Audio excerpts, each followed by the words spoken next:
Hello everyone, কেমন আছেন সবাই? নীল পাখি কুকিং ওয়ার্ল্ডে আপনাদের সকলকে স্বাগত জানাই। আজ শেয়ার করছি গরমের স্বাস্থ্যকর রেসিপি। তো পাট শাকের এই রেসিপি যদি একবার ট্রাই করেন তো বারবার কিন্তু খেতে ইচ্ছা করবে। তো প্রথমেই আমি কড়াই বসিয়ে দিয়েছি, আর কড়াই গরম হয়ে গেলে দিয়ে দিলাম সরিষার তেল। খুব অল্প তেলে কিন্তু এই রান্না হবে। তো তেল ভালোভাবে গরম হয়ে গেছে, এখন ফোড়নে দিয়ে দিচ্ছি রসুন। এখানে রসুনগুলি আমি থেতো করে নিয়েছি, যার জন্য ফ্লেভারটা কিন্তু খুব ভালো আসবে। এবার রসুনটাকে একটু নেড়ে নিলাম, আর দিয়ে দিচ্ছি 2 থেকে 3টি চেরা কাঁচা লঙ্কা, আর দিচ্ছি 1 টিস্পুন রাঁধুনি। এবার এই সমস্ত কিছুকে আমি একটু ভালোভাবে নেড়ে নিচ্ছি। তো দেখুন রসুনগুলি একটু ব্রাউন হয়ে আসবে। তো এই সময় কুচিয়ে রাখা পাট পাতাগুলো কিন্তু দিয়ে দিলাম। তো এই পাট শাক আমি আগে থেকে ধুয়ে কেটে রেখেছিলাম, তো সেটাই আমি দিয়ে দিচ্ছি। তো পাট পাতা প্রথমে কড়াইতে দিলে অনেকটা মনে হয়, পরে কিন্তু কমে যায়। তো যার জন্য এখন আমি নুন হলুদ কিছুই দেব না। তো আস্তে আস্তে করে পাট শাকটাকে আমি নেড়ে নিচ্ছি। তো দেখুন বেশ নাড়তে নাড়তে অনেকটাই কিন্তু কমে আসছে। তো এভাবেই আমি 2 থেকে 3 মিনিট গ্যাসের ফ্লেমটাকে মিডিয়ামে রেখে নেড়ে নিলাম।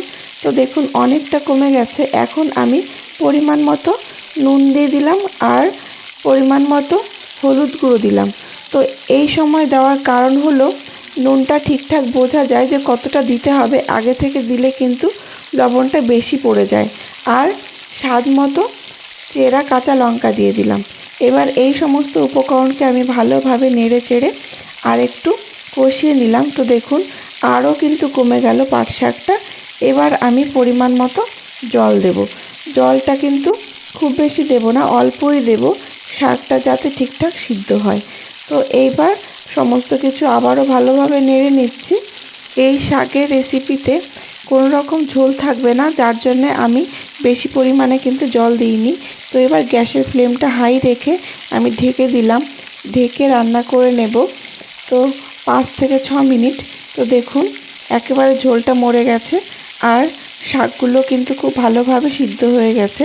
এবার আমি খুব ভালোভাবে নেড়ে খুন্তি দিয়ে একটু শাকগুলোকে ম্যাশ করে দিচ্ছি, যার জন্য কিন্তু খেতে আরও বেশি ভালো হবে।